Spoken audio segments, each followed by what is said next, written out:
Em nome do Pai, do Filho e do Espírito Santo. Amém. Ave Maria, cheia de graça, o Senhor é convosco.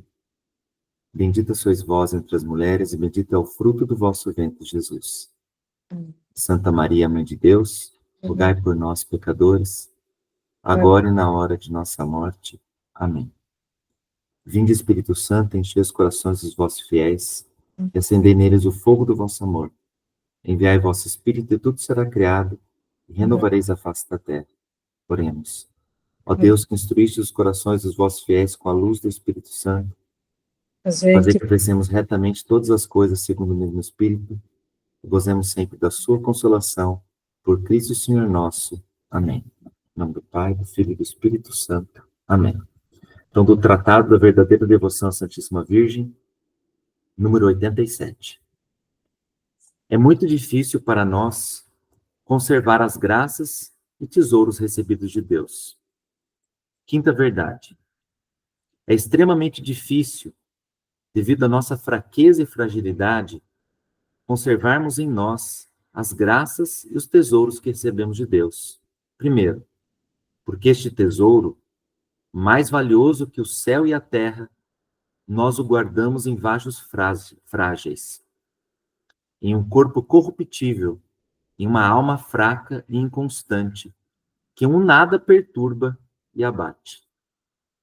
Então, para começar, né, esse nosso encontro de hoje, essa aula de hoje, especialmente, eu escolhi esse trecho do tratado, que vai falar da fragilidade, da nossa fraqueza, da nossa humanidade, que é uma humanidade decaída após o pecado original, e isso nós nunca podemos perder de vista, que nós não nascemos perfeitos, né? Nós não temos uma humanidade perfeita. Por quê? Porque após o pecado original, a nossa humanidade é decaída, né? Então, como a gente já viu anteriormente, né, no nosso estudo, né, tudo que a gente tem que fazer no mundo hoje tem que levar em conta o quê? Tem que levar em conta o fato de que nós somos decaídos, nós somos seres humanos decaídos que necessitamos da graça de Deus, né? Necessitamos da misericórdia de Deus, né? Sem a misericórdia, sem a graça, nós não somos nada. E por isso que nós entramos aqui nesse artigo 10º da profissão de fé, né? Que é creio no perdão dos pecados, né? Por quê? Porque após o pecado original, após essa humanidade decaída, nós temos a necessidade do perdão constantemente, né? Porque nós caímos. Nós caímos e vamos cair até o fim da nossa vida, né? Então, necessitamos da graça. Por isso, quando diz aqui o Catecismo, número 976, né?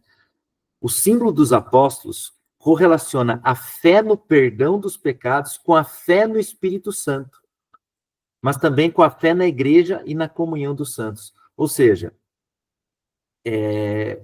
nós necessitamos do Espírito, né? Sem o Espírito Santo, nós não conseguimos viver na graça, né? Então, é necessário, a gente tem que ter muito isso em consideração, que a nossa vida é uma vida na graça. Quer dizer, deve ser uma vida na graça. A vida do cristão é diferente da vida das outras pessoas, dos outros homens. Por quê? Porque nós necessitamos da graça. Nós necessitamos do perdão dos pecados que vem por meio do Espírito Santo, né? Então, foi dando o Espírito Santo a seus apóstolos que Cristo, ressuscitado, lhes conferiu seu próprio poder divino, né, de perdão dos pecados. Como disse Jesus lá no Evangelho de João, recebei o Espírito Santo, a quem perdoastes os pecados, serão perdoados. A quem os retiverdes, lhes serão retidos. Então, o que acontece? Quando nós falamos de perdão dos pecados, nós estamos falando do reconhecimento da nossa natureza humana, que é decaída, que nós necessitamos de Deus. Aí entra a crise do mundo moderno, né? Com o iluminismo, especialmente o iluminismo, né? Nós temos o quê? Nós temos uma crença criada no mundo moderno de que o ser humano é o bom selvagem, como diria Rousseau, né? Jean-Jacques Rousseau, aquele filósofo maluco, né? Ele fala que o homem é bom por natureza e a sociedade o corrompe. Mas não é essa a fé cristã. A fé cristã é que o homem, claro, ele foi criado bom por Deus. Mas o homem hoje, após o pecado original, ele tem o quê? Ele tem a tendência ao pecado. Por quê? Porque nós temos uma humanidade decaída. E por isso que Cristo se fez carne. Por isso que Deus se fez carne. Por quê? Para redimir essa nossa humanidade decaída. Se nós cairmos nessa conversa moderna, né, de que o ser humano é bom por natureza, que o ser humano é excelente, é aquilo que, infelizmente, nós temos muito dentro da igreja hoje. Pessoas que pensam que não precisam do perdão. Pessoas que pensam que está tudo certo. Pessoas que pensam que é tudo alegria. Não, gente, não é. Tudo é alegria se nós vivermos em Cristo. Aí sim, a nossa alegria está em Cristo. A nossa alegria não está em nós mesmos. O mundo de hoje, né, e isso a gente aprende na escola, né? A gente aprende na escola que a Idade Média é a Idade das Trevas, porque Deus era o centro de tudo, mas o correto mesmo aconteceu com o Renascimento, em que o humanismo tomou o lugar do teocentrismo, ou seja, o homem é o centro do universo, o homem é o centro de tudo. Gente, isso é errado. Por quê? Porque Deus é o centro de tudo. Não estou dizendo que o homem não é importante. Claro que é importante, porque nós somos a imagem de Deus. No entanto, o que acontece? Com essa visão de mundo, nós temos o quê? Cada um tem a sua verdade, cada um é o seu próprio Deus. Pessoal, isso nada mais é do que um espelho do primeiro pecado, do pecado original. Sereis como deuses, né? E quando nós entramos nessa ideia de que nós nos bastamos a nós mesmos, o que acontece? A gente não tem mais noção do que é pecado. Por quê? Porque nós não temos mais uma noção de quem é Deus, né? Porque o pecado nos vira de costas para Deus. E se nós não temos noção de quem é Deus, por causa de nossos pecados, nós não temos noção do porquê Cristo se fez carne, do porquê Jesus se fez homem no seio de Maria. Por isso, nós estamos às vésperas do Natal, nós temos que ter a consciência, sim, nós temos que ter a consciência de que o pecado nos afasta da nossa própria realidade. Ou seja, quando nós pecamos, nós estamos, de fato, voltando as costas para Deus e voltando as costas para nós mesmos. Por quê? Segundo o que foi exposto no Concílio Vaticano II, lá no número 22 da Constituição Gaudium et Spes, o homem somente vai se conhecer a si mesmo em Cristo. Somente o homem vai se conhecer a si mesmo em Cristo. Por quê? Cristo é o nosso Redentor, né? Por isso, gente, que Nosso Senhor, como diz 977, ligou o perdão dos pecados à fé e ao batismo. Olha o que disse Jesus. Ide pelo mundo inteiro e anunciai a boa nova a toda criatura. Quem crer e for batizado será salvo. Por quê, gente? Porque o batismo é o primeiro e o principal sacramento do perdão dos pecados. Por que ele é o primeiro, o principal sacramento porque ele nos dá um perdão pleno e completo. Olha o que diz o catecismo aqui.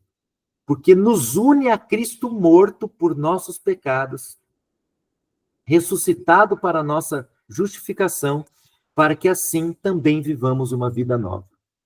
Lembre que eu já falei várias vezes aqui, né? Repetindo o catecismo, nada da minha cabeça, gente. Tá? Nada da minha cabeça. Tudo está aqui no catecismo. Que é o quê?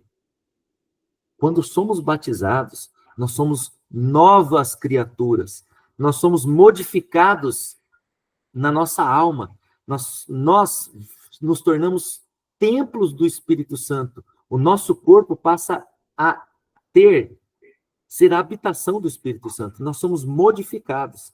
Por isso, quando somos batizados, nós temos o perdão pleno e completo. Por quê, gente? Porque nós morremos com Cristo e ressuscitamos com Ele, e já temos uma vida nova. E aquilo que eu venho falando sempre aqui, repetindo o catecismo, nós já começamos a viver o céu aqui na terra.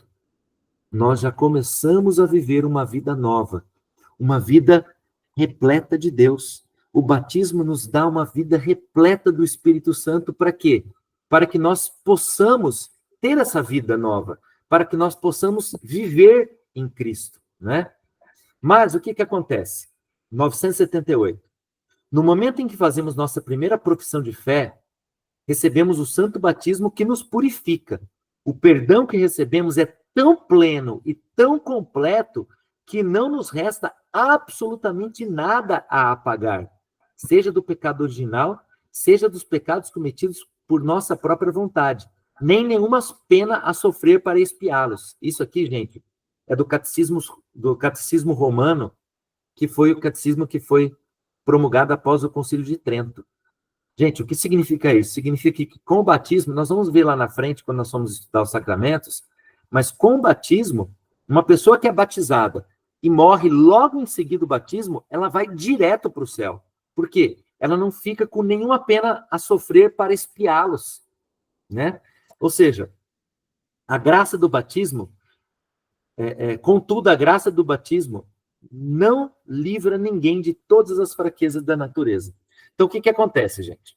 Nós temos o perdão pleno e completo, tá? Mas nós continuamos com a concupiscência, né? Nós continuamos com a concupiscência. Ou seja, contudo, a graça do batismo não livra ninguém de todas as fraquezas da natureza. O que significa isso? Significa que, ao sermos batizados, é apagado o pecado original, né? É apagado o pecado original. Nós já vimos isso, mas eu vou repetir aqui. É apagado o pecado original. Contudo, o que acontece? A natureza humana continua decaída, né? A natureza humana continua decaída. Ou seja, nós temos ainda uma tendência que nos arrasta para o mal. Olha o que diz o catecismo. Ainda temos de combater os movimentos da concupiscência, que não cessam de nos arrastar para o mal. Então, a natureza humana, por mais que ela seja ainda... nós temos nossos pecados apagados, o nosso pecado original apagado. O batismo, ele nos faz moradas do Espírito Santo. E a partir daí, como sendo morada do Espírito Santo, começa o processo de quê? De redenção, né? Porque é todo um processo. A nossa vida, nós vamos ver hoje aqui, quando a gente for falar da morte, né? Nós vamos ver hoje que a nossa vida é um processo de redenção, né?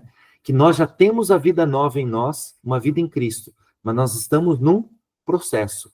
Nós estamos nesse tempo passageiro, que é o tempo da misericórdia de Deus, que Deus preparou para cada um de nós. Gente, para cada um de nós, cada um tem um tempo, né? E nesse tempo, nós temos que fazer esse combate. Olha o que diz o catecismo. Neste combate contra a inclinação para o mal, quem seria suficientemente forte e vigilante para evitar toda a ferida do pecado, né? Então, o que acontece? Nós temos uma inclinação para o mal, por causa da nossa humanidade decaída, né?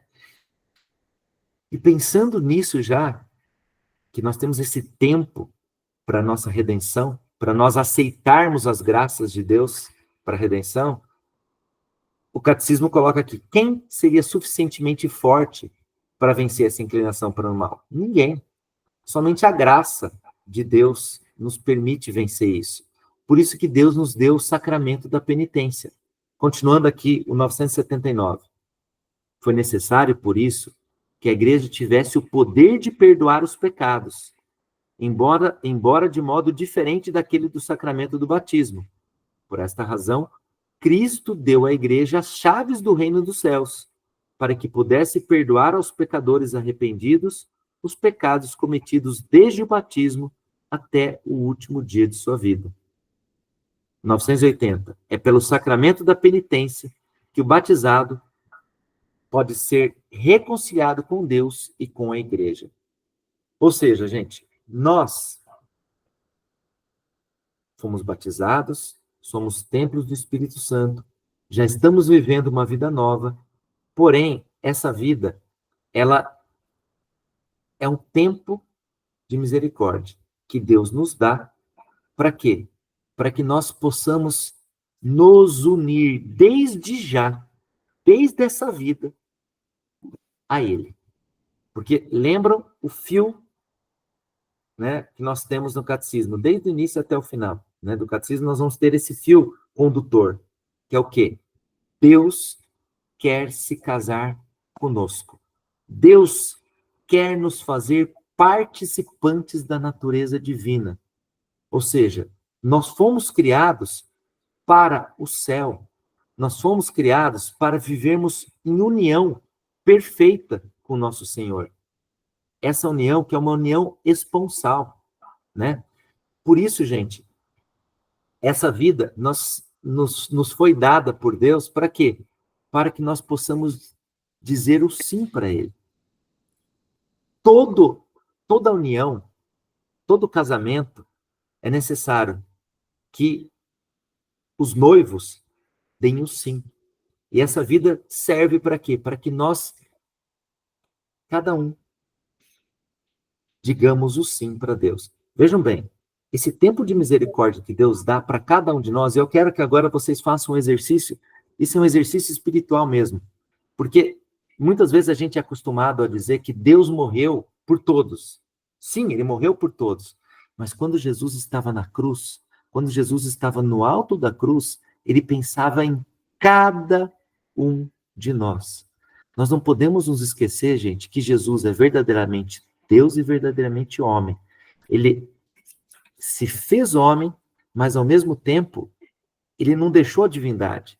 E por isso, ele tinha a capacidade, ele tem a capacidade, e ele na cruz, ele pensou em cada um de nós.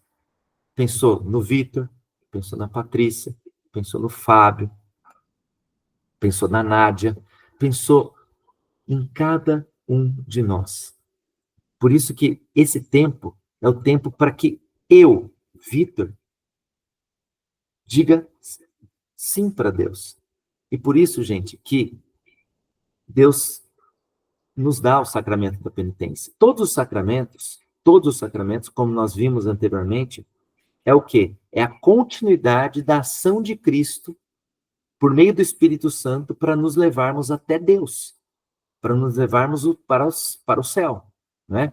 Então, todo sacramento é isso. E o sacramento da penitência leva em consideração isso, que Jesus deu poder para a sua igreja, que é a continuidade da sua encarnação. Lembra quando a gente viu a igreja? A igreja é o corpo de Cristo, é a continuidade da encarnação do Senhor. Por meio dos sacramentos, nós somos unidos a Ele. E o sacramento da penitência, olha o que diz aqui, a citação que está lá no 980. Os padres da igreja, com razão, chamavam a penitência de um batismo laborioso. Por que um batismo laborioso? Porque no batismo, né, Deus, ele age de forma plena em nós, nos lavando e nos tornando templo do Espírito Santo. A penitência é um batismo laborioso por quê? Porque demanda de nós nos arrependermos dos nossos pecados e pedirmos a misericórdia de Deus.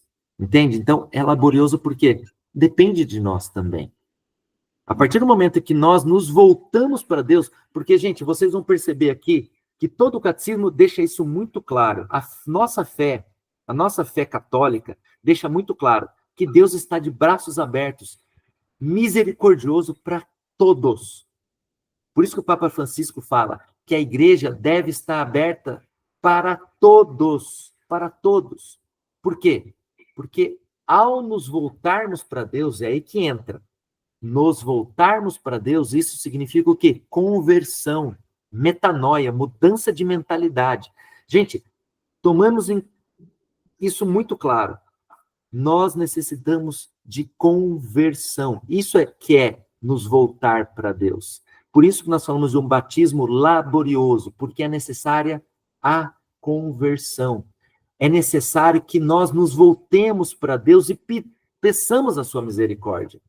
Porque nós temos hoje uma mentalidade que tem a ver com tudo aquilo que eu falei no início, né? Essa mentalidade moderna que nós somos perfeitos, né? Por isso que eu fiz a citação aqui do tratado, que é o quê? Nós somos vasos frágeis. Nós temos um corpo corruptível e uma alma fraca e inconstante, né? Que nada perturba e abate. Isso é reconhecimento da nossa fragilidade. E o mundo de hoje não pensa assim. Então, nós temos uma mentalidade na igreja hoje, não na igreja, tá? Pessoas que estão na igreja, que tudo pode, né? Que Deus é misericórdia, eu posso fazer tudo, que Deus perdoa. Claro que Deus perdoa, mas desde que nós nos convertamos. É necessária a conversão do nosso coração. É necessário que nós permitamos que Deus transforme o nosso coração de pedra em coração de carne. Por isso que Jesus fala para a mulher adúltera, logo quando aqueles que deixam de apedrejá-la, Jesus fala, mulher, ninguém te condenou, não é? Não, Senhor. E Jesus fala, nem eu te condeno. Vá e não peques mais. O que Jesus está dizendo? Se converta. Se converta. Você se converteu a mim, né? Mas continue assim. Não peques mais. O sacramento da penitência é necessário para a salvação daqueles que caíram depois do batismo. Assim como o batismo é necessário para os que ainda não foram regenerados. Então, isso é muito importante. Isso está lá, é uma citação do Concílio de Trento, gente. É muito importante a gente ter essa noção, tá? E aí, a igreja, portanto, ela foi na sua instituição, Jesus deu para a igreja o poder das chaves. Olha o que diz aqui, 981. Depois de sua ressurreição, Cristo enviou seus apóstolos para anunciar a conversão para o perdão dos pecados a todas as nações. Este ministério da reconciliação, os apóstolos e seus sucessores não exercem somente anunciando aos homens o perdão de Deus. Então, primeiro, é o anúncio do perdão, merecido para nós por Cristo, e os chamando à conversão e à fé, mas também lhes comunicando a remissão dos pecados pelo batismo e os reconciliando com Deus e com a igreja, graças ao poder das chaves recebidas de Deus. Então, como que funciona a evangelização, gente? É basicamente isso. Vejam. O que acontece? Jesus pede para que nós anunciemos a conversão para o perdão dos pecados a todas as nações. E é um ponto muito importante aqui para nós como catequistas, gente. Nós, e por isso que o Papa Francisco colocou agora o catequista como um ministro, né? Nós temos o ministério do catequista agora, né, que é instituído pelo bispo, tanto é que nós temos aqui uma celebração em que o bispo institui catequistas como ministros, né? O que o catequista é? Se o catequista é um ministro, ele tem autoridade. Isso é muito importante nós termos consciência disso. Que significa, gente, que nós, juntamente com os nossos catequizandos, nós temos autoridade para ensinarmos, e isso é importante, o anúncio do evangelho, como diz aqui, é um anúncio de ensino, de educação. Nós somos professores dos nossos catequizandos.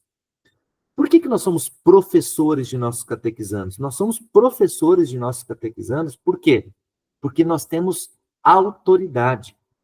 Autoridade para quê? Para comunicar, para anunciar, né? Para anunciar o quê? O perdão dos pecados. Para anunciar aos nossos catequizandos Jesus, né? Como diz São Paulo, a fé vem ao escutar. E como as pessoas terão fé se não tem quem pregue? Isso que diz São Paulo, gente. Por isso que nós somos o quê? Nós temos aqui a autoridade perante os nossos catequizandos de anunciarmos o perdão de Jesus por meio de sua morte e ressurreição. Para quê? Para que a igreja comunique a eles o quê? O perdão dos pecados pelo batismo. Claro, isso eles já são batizados, né? E para que a igreja os reconcilie com Deus e com a igreja com o poder das chaves, tá? Olha o que diz a citação 981. A igreja recebeu as chaves do reino dos céus para que se opere nela a remissão dos pecados pelo sangue de Cristo e pela ação do Espírito Santo. Nesta igreja, a alma revive. Gente, se a alma revive, é porque ela estava morta. O pecado nos mata. Ela que estava morta pelos pecados, a fim de viver com Cristo, cuja graça nos salvou. Olha a importância da reconciliação que a igreja nos proporciona.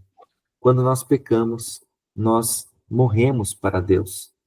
Mesmo se estamos batizados, se somos batizados, e nós pecamos mortalmente, por que chama-se pecado mortal? Porque nós, deliberadamente, por nossa livre e espontânea vontade, viramos as costas para Deus e morremos para Ele. E a partir do momento que nós nos convertemos, ou seja, se o pecado é virar as costas para Deus, a conversão é o quê? É nos desvirarmos, né? É o quê? É virar as costas pro pecado e nos voltarmos novamente para Deus. E para isso, nós temos que pedir a graça da reconciliação no sacramento da penitência, tá? E continuando aqui, gente, não há pecado algum, por mais grave, que a Santa Igreja não possa perdoar. Olha o que diz aqui. Não há pecado algum, por mais grave que seja, que a Santa Igreja não possa perdoar. Então a Igreja pode perdoar qualquer pecado, mas tem uma condição. Por isso que nós vimos aqui que os padres da Igreja chamam o sacramento da penitência de um batismo laborioso. Por quê? Não existe ninguém, por mal e culpado que seja, que não deve esperar com segurança seu perdão, desde que seu arrependimento seja sincero. Gente, Deus é misericórdia. Deus é perdão, desde que nós façamos a nossa parte. Gente, Deus nos criou sozinho, mas Deus não nos quis nos salvar sozinho. Isso é uma citação de Santo Agostinho. Deus nos fez por amor. Na liberdade dele mesmo, ele nos criou por sua liberdade. Mas ele não quer nos salvar sozinho. Ou seja, como nós falamos aqui, né? Nós temos um amor esponsal. O Cristo tem um amor esponsal por sua igreja, como diz Efésios 5, São Paulo lá em Efésios 5. Cristo tem um amor esponsal por sua igreja. Ou seja, a esposa de Cristo, a igreja, e nós que somos seus membros, temos que dizer o sim para Deus. Como nós sabemos, né? Deus é amor, né? Deus é amor e ele nos amou primeiro, como diz São João. Deus nos amou primeiro. Se Deus nos amou primeiro, nós precisamos reconhecer esse amor dizendo: eu também te amo, meu Deus. Isso se dá no arrependimento sincero. Por isso que o pecado contra o Espírito Santo, gente, que é aquele pecado que não tem perdão. Por que o pecado contra o Espírito Santo é o pecado que não tem perdão? Porque o pecado contra o Espírito Santo nada mais é do que a falta de fé no perdão dos pecados, onde nós nos fechamos para o perdão. Gente, o pecado, quando Jesus fala que o pecado do Espírito Santo, o pecado contra o Espírito Santo não pode ser perdoado, é porque nós deixamos de acreditar no perdão dos pecados. Nós deixamos de acreditar no amor de Deus. Nós não dizemos sim a Deus, por quê? Porque nós não acreditamos que Deus nos ama. Isso é o pecado contra o Espírito Santo.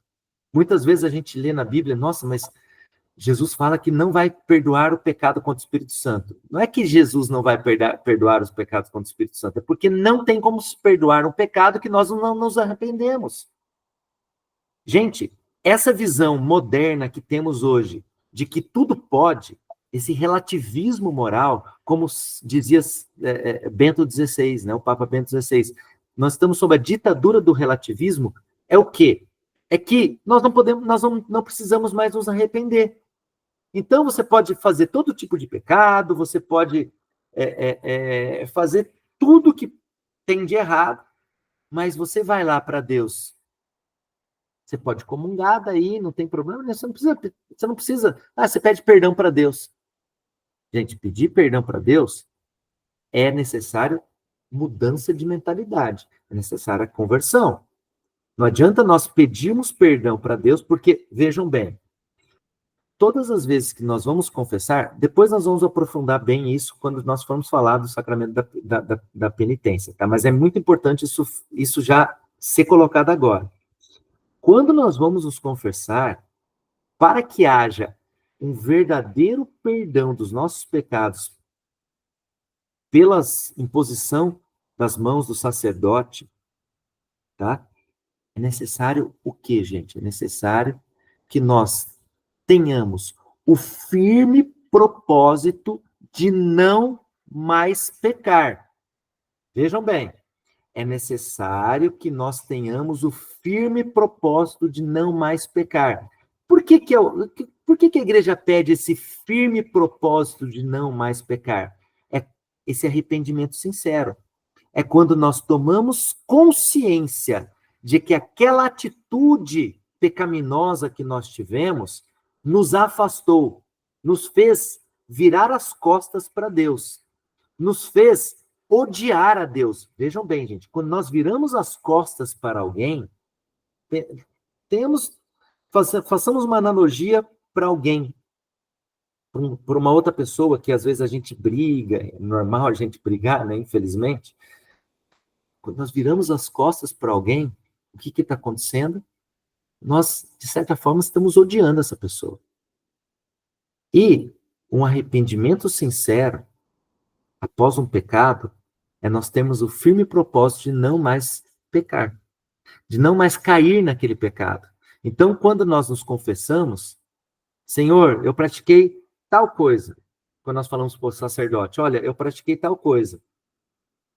Muitas vezes, tem alguns padres que falam, mas você tem o firme propósito de não mais praticar isso? Você tem aqui o firme propósito de não mais cair nesse pecado? De fazer de tudo para não cair mais nesse pecado? Sim. Aí nós temos o perdão. Por quê?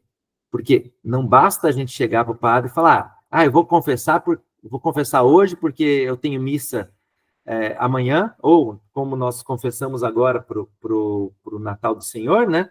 Nesse advento eu vou lá, me confesso, seguro até o Natal, depois eu volto a fazer aquilo que eu sempre fazia. Opa, calma aí.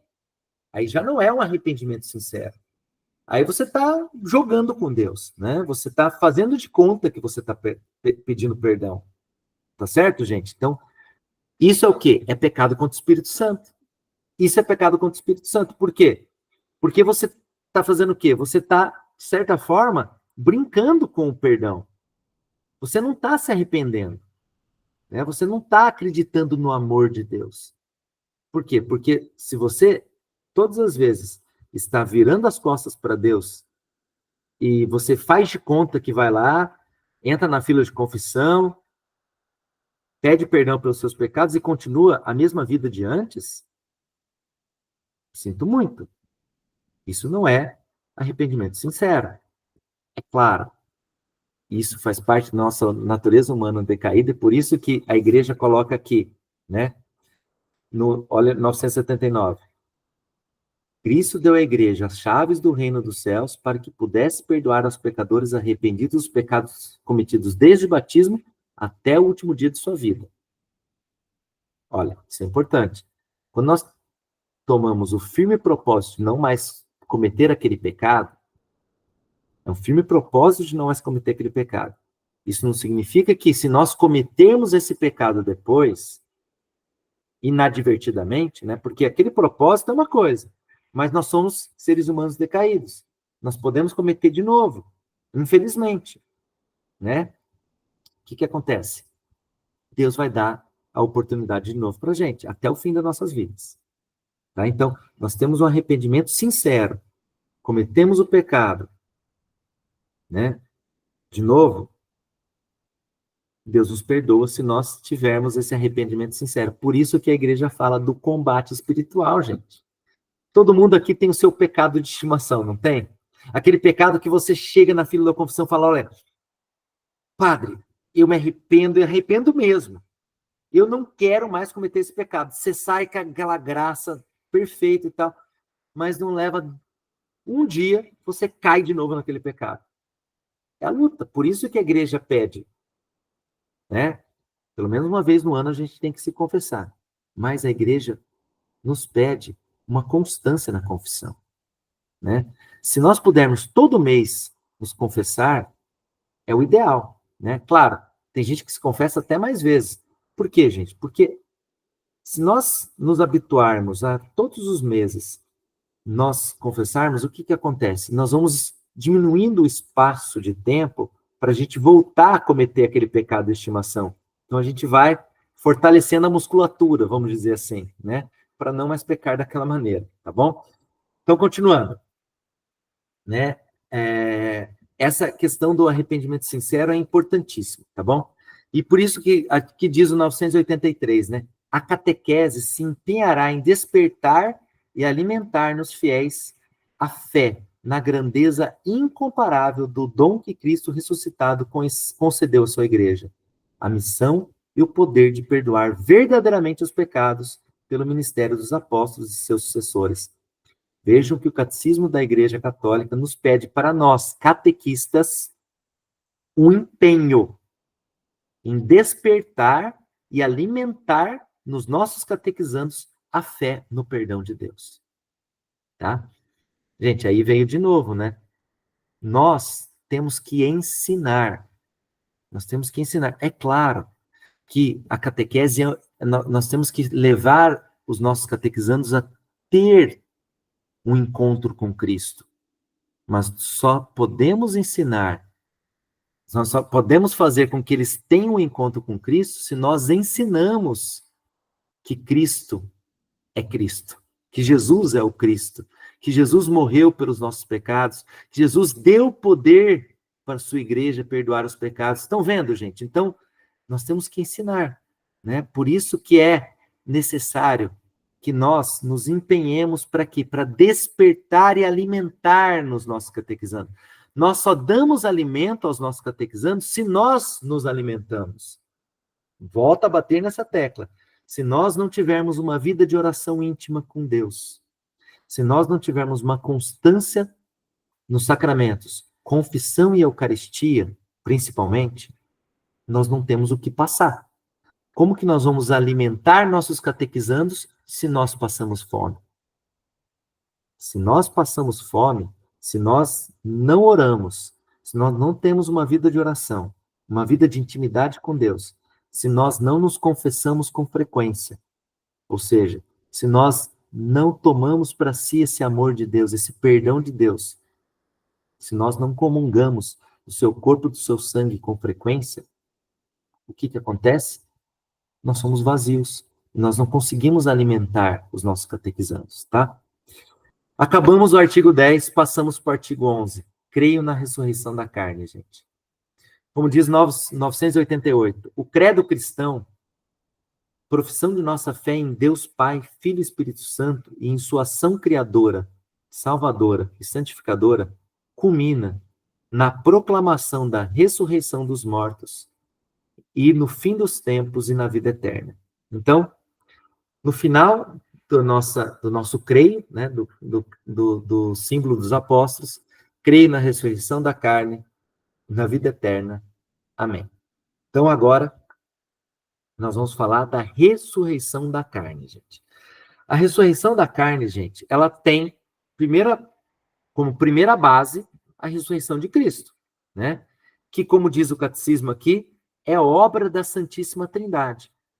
Portanto, a nossa ressurreição também vai ser obra da Santíssima Trindade. Olha o que diz 989. Queremos firmemente, e assim esperamos, que da mesma forma que Cristo ressuscitou verdadeiramente dos mortos e vive para sempre, assim também, depois da morte, os justos viverão para sempre com Cristo ressuscitado, e que ele os ressuscitará no último dia. Como a ressurreição de Cristo, também a nossa será obra da Santíssima Trindade. E aqui o Catecismo faz uma citação da carta de Romanos. Mas continuemos aqui, gente. Olha o que diz aqui o 990. O termo carne designa o homem em sua condição de fraqueza e de mortalidade, ou seja, designa a natureza humana decaída, a humanidade decaída. Então, quando a igreja fala em ressurreição da carne, está falando no quê, gente? Está falando aqui. A ressurreição da carne significa que, após a morte, não haverá somente a vida da alma imortal, mas que também nossos corpos mortais readquirirão vida. Então, veja, nós temos aqui um ponto essencial da fé cristã, que é diferente de todas as outras religiões, gente. De todas as outras religiões. Por quê? Vejam bem, a nossa religião, a nossa fé, é que Deus nos criou alma e corpo. Deus, quando criou o homem, criou alma e corpo que não eram para se separar, não era para existir a morte, né?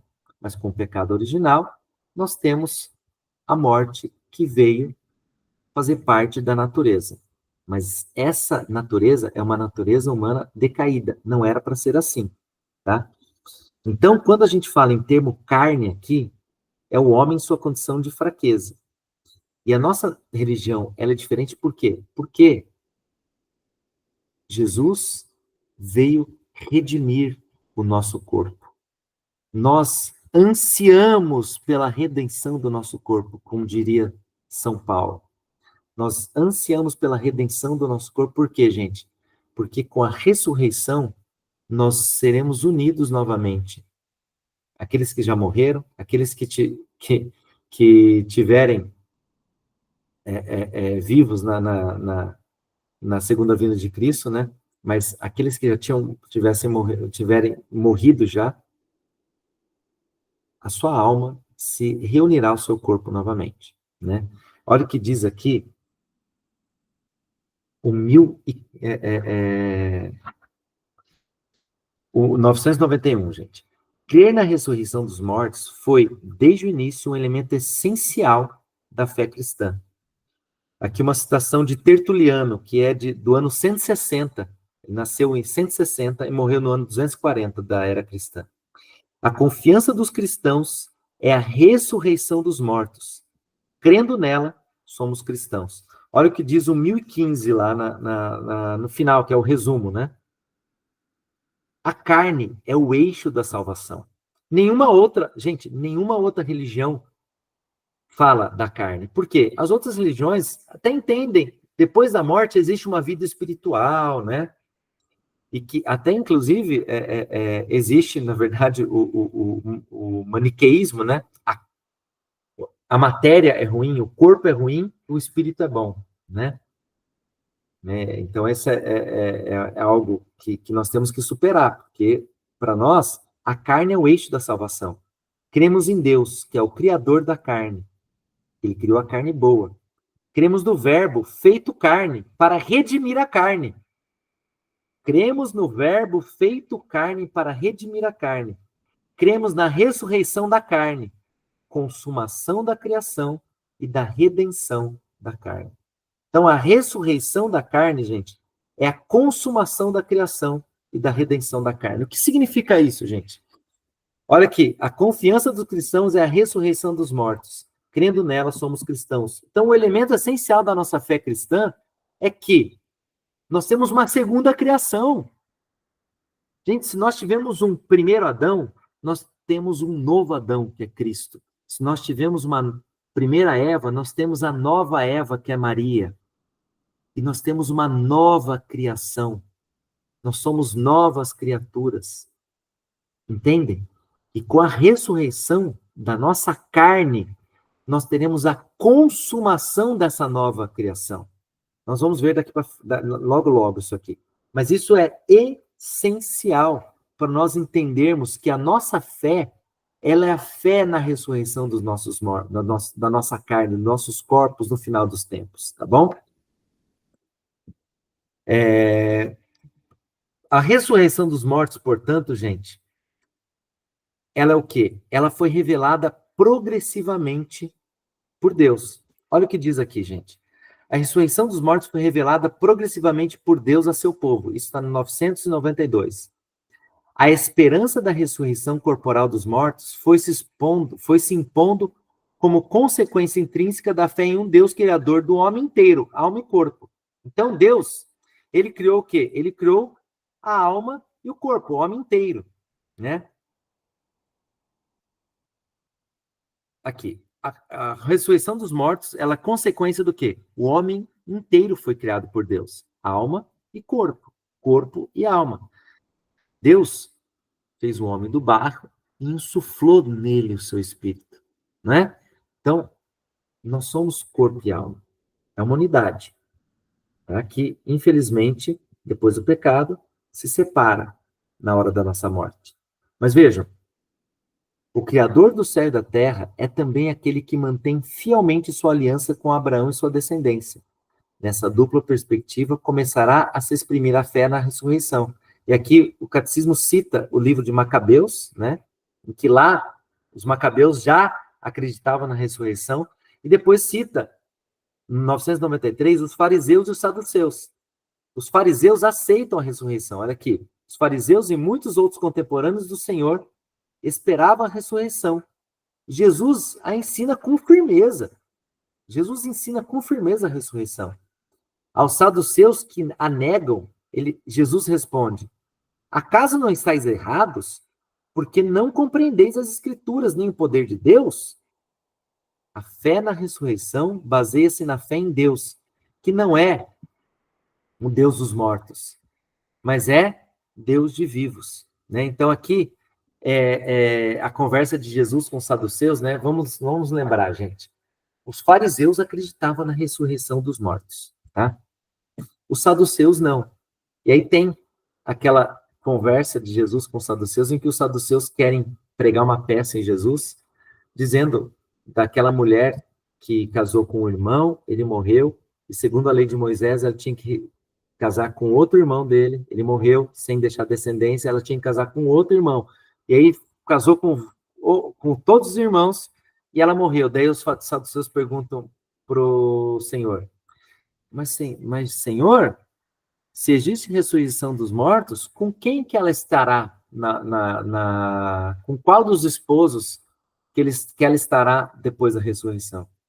Jesus fala assim: vocês não entenderam nada, né? Por quê?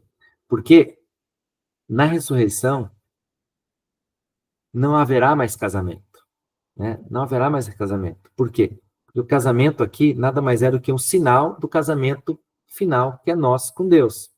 E Jesus fala assim: Nós não falamos Deus de Abraão, Deus de Isaac, Deus de Jacó, o que significa que nosso Deus é um Deus de vivos e não de mortos, né? Então, o que Jesus falava? Que Deus é um Deus de vivo, Deus dos vivos. Portanto, existe a ressurreição, tá? Isso é muito importante. Tá? Daí a gente continua aqui. A fé na ressurreição ainda continua aqui no 994, segunda parte, né?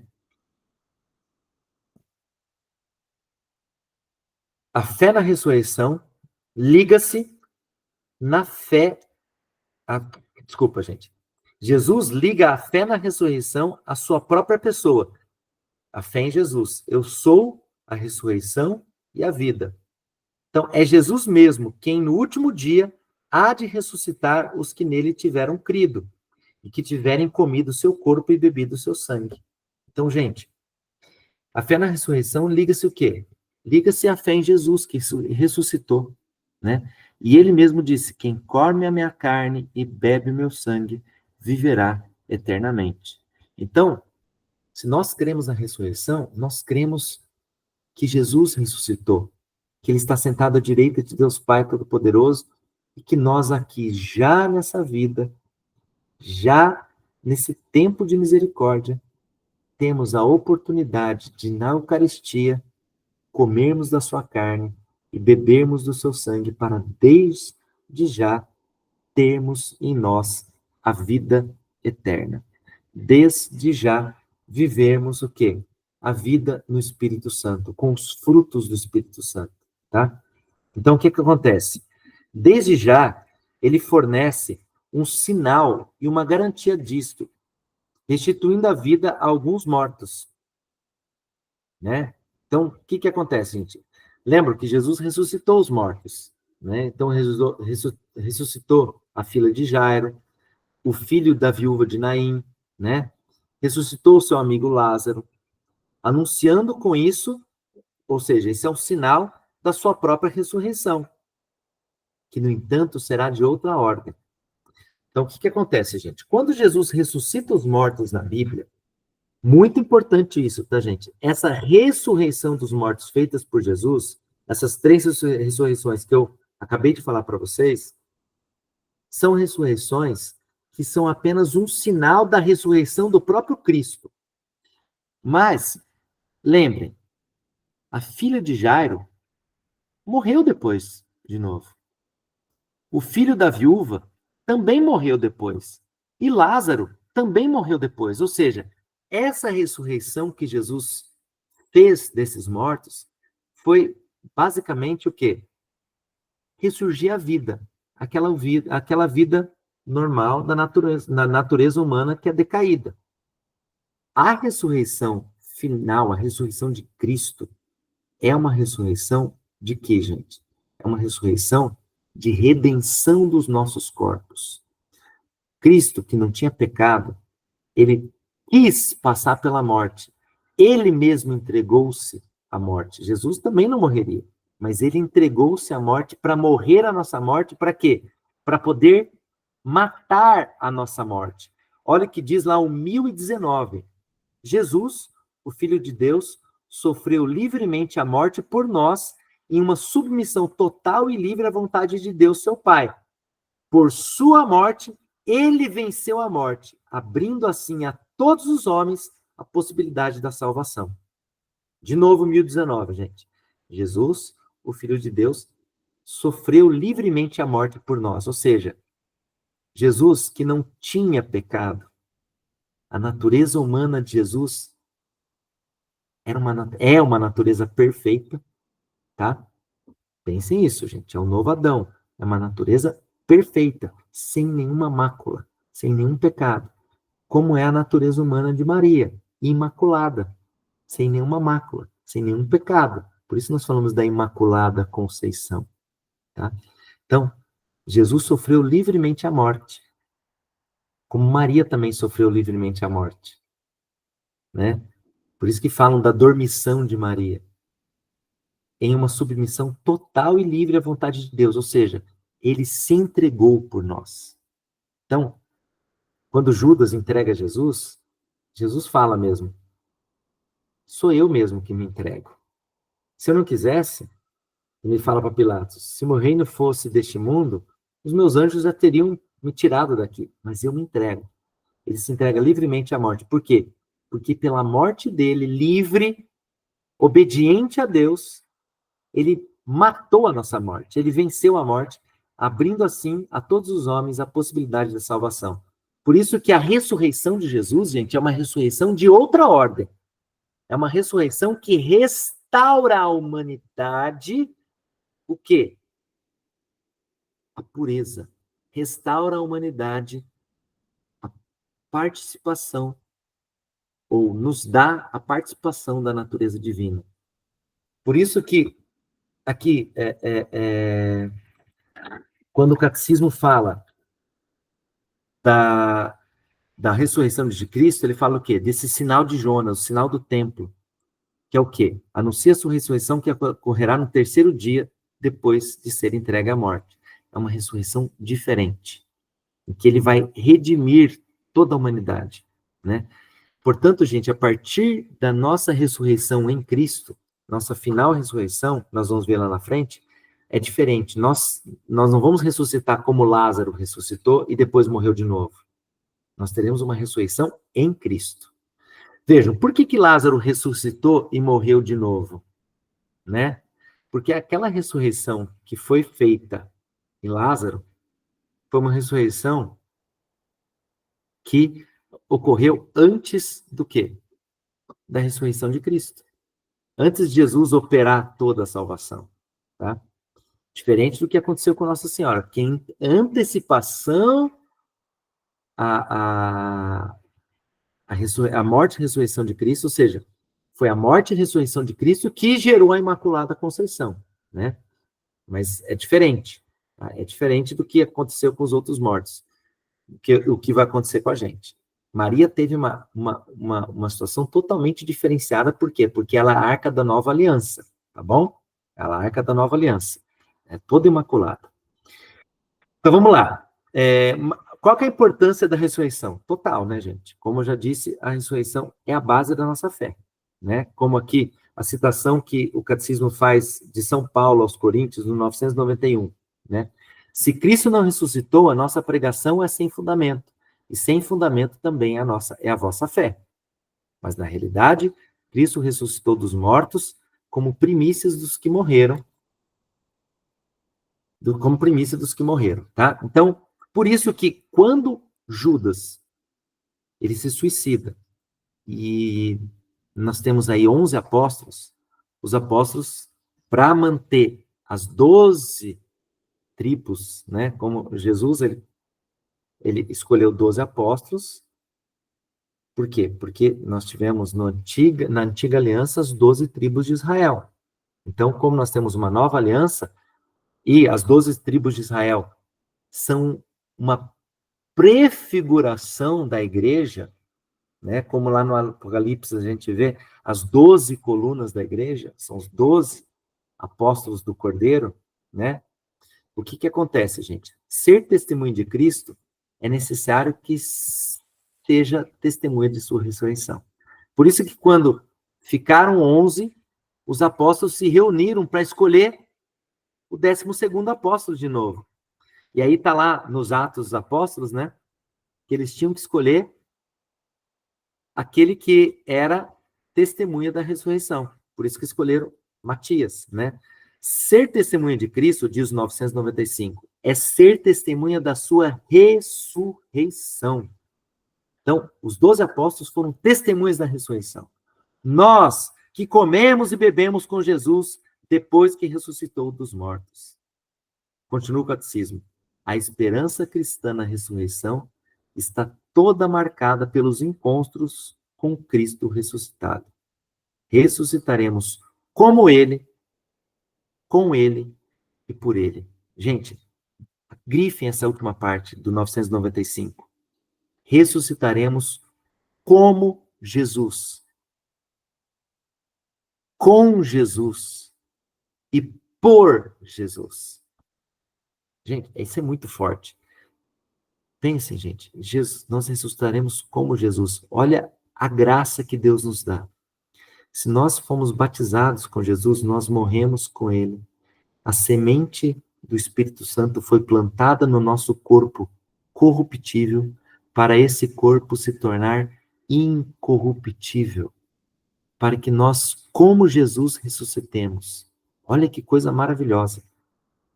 Aquelas chagas gloriosas de Jesus serão chagas, as nossas chagas também serão gloriosas. Nós estaremos com Jesus e por Jesus. Por que com Jesus? Porque não mais seremos nós quem viveremos.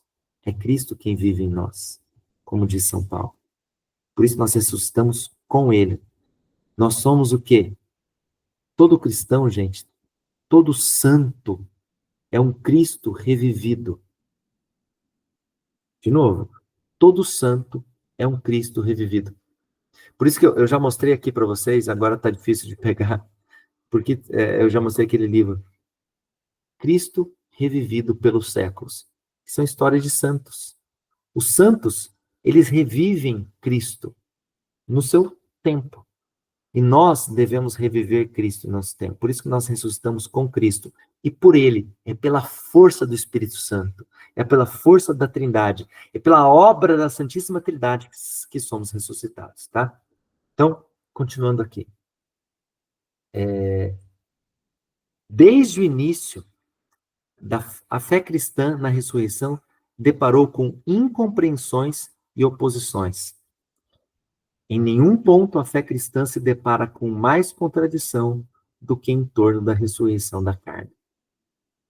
Como diz aqui o catecismo, aceita-se muito comumente que depois da morte a vida da pessoa humana prossegue de modo espiritual.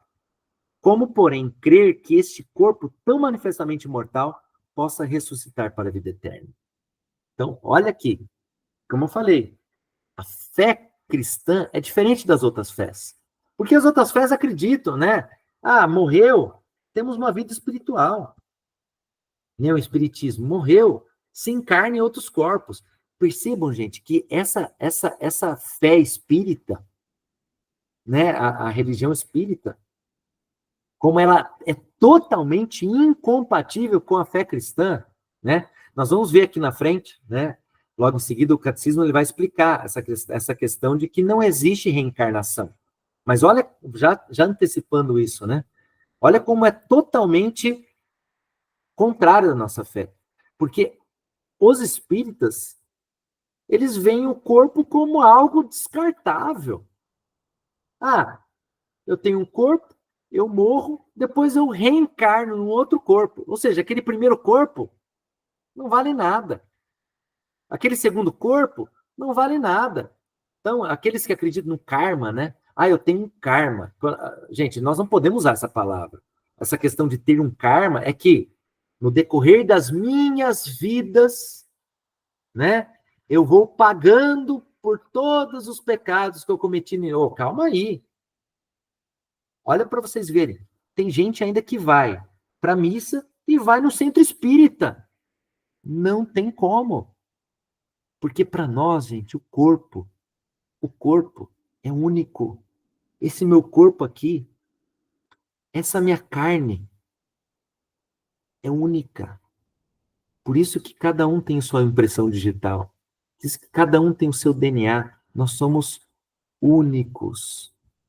Nós, mesmo as pessoas que são gêmeas, cada um é único. Percebam, gente, quem é pai de gêmeo, nota que um filho é totalmente diferente de outro.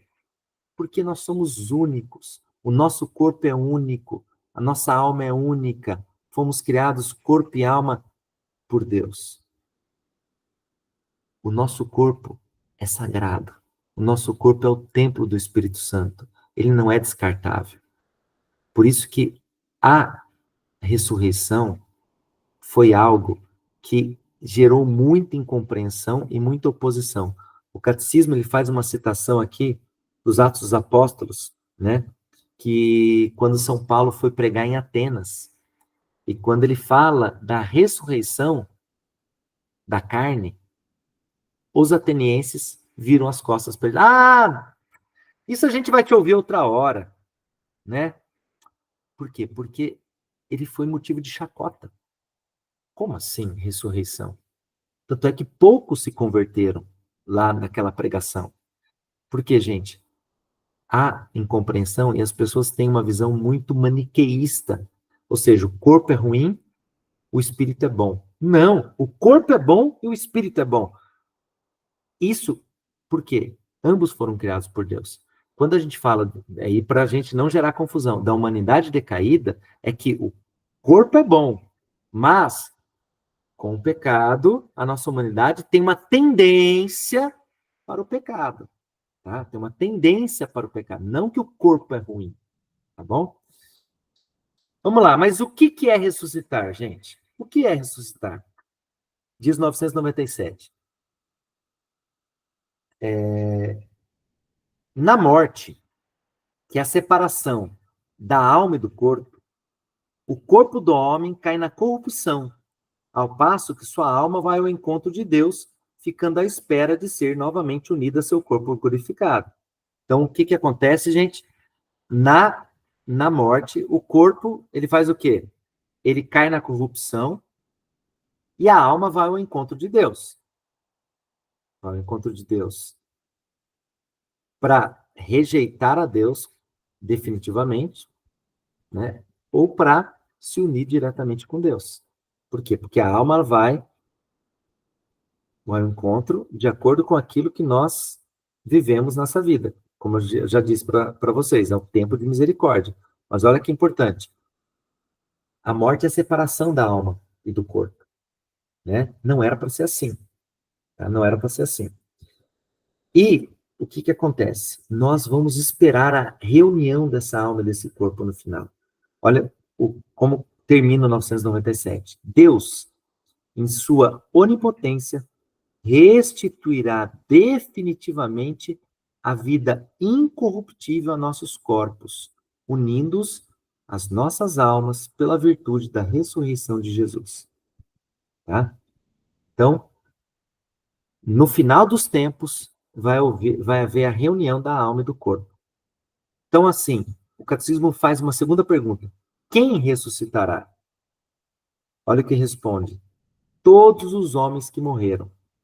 Aqueles que fizeram o bem ressuscitarão para a vida, e aqueles que praticaram o mal ressuscitarão para a condenação. Então, gente, no final dos tempos, todos, bons e maus, ressuscitarão. Isso é o próprio Cristo que fala, né? Aqui o catecismo traz uma citação do Evangelho de São João. É o próprio Jesus que fala que todos ressuscitarão. Todos terão restituídos o seu corpo.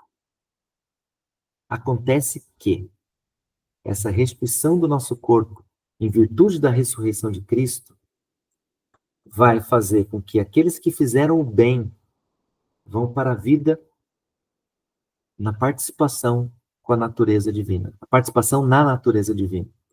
Aqueles que fizeram o mal, aqueles que negaram o amor de Deus, aqueles que viraram as costas para Deus, por eles mesmos, por sua própria escolha, vão para a condenação. Isso nós vamos falar na próxima aula, quando nós formos falar do inferno. Que existe, gente. Isso é dogma de fé, né? Então todos ressuscitarão. De que maneira serão ressuscitados, gente? Como serão ressuscitados? 999. Cristo ressuscitou com o seu próprio corpo, né? Ou seja, em Cristo nós somos ressuscitados com o seu próprio corpo. Cada um vai estar... Esse meu corpo aqui, não sei de que forma, não sei, é um mistério. Porque quando eu morrer, isso aqui vai apodrecer, vai se deteriorar, vai virar pó. Mas Deus vai dar um jeito, porque Ele é Deus, de misteriosamente restituir o meu corpo. Restituir o meu corpo, né? Jesus ressuscitou com o seu próprio corpo. Ele disse assim, né? Vede minhas mãos e meus pés, sou eu mesmo, né? Mas é interessante. Ele, porém, não voltou à vida terrestre. Da mesma forma, nele, todos ressuscitarão com o seu próprio corpo que tem agora. Porém, este corpo será transfigurado em corpo de glória, em corpo espiritual, em corpo glorioso. Gente, esse é o nosso corpo. Mas vejam bem, esse nosso corpo, infelizmente, ele é manchado pelos pecados que nós cometemos no decorrer da nossa vida. Nós cometemos pecado, nos voltamos para Deus, recebemos no sacramento da reconciliação o perdão dos nossos pecados. Mas vejam, gente, todas as vezes, faça a seguinte analogia. Todas as vezes que nós nos cortamos, deixa uma cicatriz, não é verdade? Dependendo do corte, se for um corte mais profundo, então pense no pecado mortal, aquele corte profundo deixa uma cicatriz para o resto da nossa vida. Aquela cicatriz fica para o resto da nossa vida, tá? É o que acontece com o pecado mortal. Quando nós cometemos um pecado mortal, aquelas lesões, aqueles machucados, aquela cicatriz, depois da nossa reconciliação pelo sacramento da confissão, continuam. A cicatriz continua. Nós somos curados, né? Não tem mais aquela chaga aberta, mas ela continua. Mas fechada, curada, mas tem uma cicatriz. O que a igreja nos ensina, gente? Muitos, isso não oficialmente, mas de certa forma aqui, nosso corpo é transfigurado em glória. O que é isso, gente? Esses pecados que nós cometemos, os pecados veniais, e principalmente os pecados mortais, que deixaram marca na nossa alma, olha, gente, deixaram marca na nossa alma, deixaram cicatrizes depois da sua cura. Vejam, isso é muito legal, é muito importante. Essas cicatrizes depois da cura, no nosso corpo glorioso, gente, serão brilhantes. Por quê? Porque elas espelharão a misericórdia de Deus. O nosso corpo, por mais pecados que nós cometamos, depois do nosso arrependimento, depois da nossa conversão, Deus cura todas essas feridas e essas chagas que estavam abertas são curadas e depois elas brilham em glória. Isso tem a ver com aquilo que Jesus disse: vede meu corpo, tocai minha mão, tocai o meu lado. Jesus não perdeu as chagas, mas essas chagas, depois da ressurreição de Cristo, se tornaram chagas gloriosas. As chagas de Cristo, gente, só existem em virtude dos nossos pecados. As nossas chagas são fruto dos nossos pecados, que são curadas por Cristo. E agora pensem o outro lado da história. Aquelas pessoas que não se arrependem, aquelas pessoas que viram as costas para Deus, são aquelas pessoas em que se o pecado gera como se chagas em nós, e que somente o sacramento, o pecado mortal, né, gera aquela necessidade de sutura, não é? Gente, quando a gente tem um corte muito sério, é necessário o quê? É necessário que seja suturado. É necessário que essa sutura aconteça, ou seja, que se dê ponto naquilo, para que a cura aconteça. O sacramento da confissão é isso, gente, é Jesus costurando o nosso pecado, costurando essa nossa chaga. Ele costura, mas aquela cicatriz permanece. Né? Aquela cicatriz permanece. Então agora imaginem as pessoas que não deixam Cristo costurar as chagas do pecado. O que acontece com uma pessoa que fica com aquele corte aberto? Aquele corte, gente, ele vai infeccionando, ele vai apodrecendo. Então, gente, não gosto nem de pensar, mas na ressurreição dos mortos, as pessoas que ressuscitam para a condenação, os seus corpos, em vez de ter aquelas chagas gloriosas, ou seja, aquelas cicatrizes gloriosas porque foram redimidas pelo sangue do Cordeiro, foram redimidas pela ressurreição de Cristo, e elas brilham com o brilho da natureza divina, com o brilho de Deus, aquele brilho maravilhoso. Aquelas pessoas que ressuscitam para o pecado, que ressuscitam e fizeram mal e não se voltaram, não deixaram. Gente, olha, elas não deixaram Cristo curar, porque Cristo é o nosso médico. Essas pessoas não deixaram Cristo as curar. Cristo, com muita dor, permite pela liberdade dessas pessoas. Então, imagina o que deve ser o corpo dessas pessoas. O corpo dessas pessoas vai ser um corpo chagado, apodrecendo, mal cheiroso. Porque, gente, uma pessoa que deixa a sua ferida sem tratamento, essa ferida começa a cheirar mal. Essa ferida começa a apodrecer. Essas pessoas com seus pecados mortais não arrependidos, sem a cura de nosso Senhor, meu Deus, quanta tristeza. Meu Deus, quanta dor. É uma visão do inferno mesmo, gente. É uma visão do inferno. O inferno é podridão. O inferno é algo de mais putrefado que existe. Porque as pessoas se fecharam ao amor de Deus, tá? Mas nós estamos falando de corpo glorioso, né? É que a citação que o 999 Catecismo faz é uma citação de São Paulo aos Coríntios, é maravilhosa. Mas dirá alguém, em que forma é que que os mortos vão ressuscitar? Com qual corpo voltarão? Insensato. Aquilo que semeias morre primeiro e só depois é vivificado. E o que semeias não é a planta já desenvolvida, como será mais tarde, mas um simples grão, digamos, de trigo ou de qualquer outro cereal. Coisa semelhante acontece com a ressurreição dos mortos. Semeado corruptível, o corpo ressuscita incorruptível. É preciso este ser corruptível se vista de incorruptibilidade, este ser mortal se vista de imortalidade. Gente, olha a figura do nosso corpo, que é mortal. Olha o que São Paulo fala. É como uma semente. Gente, aquela semente não é a planta. Então vejam, olha como vai ser a nossa ressurreição. Não dá para a gente imaginar. Como diz o 1000, né? O número 1000. Chegamos no número 1000, gente. Deus seja louvado. Número 1000 do catecismo. Este como ultrapassa a nossa imaginação e nosso entendimento, sendo acessível somente na fé. Olha que coisa maravilhosa.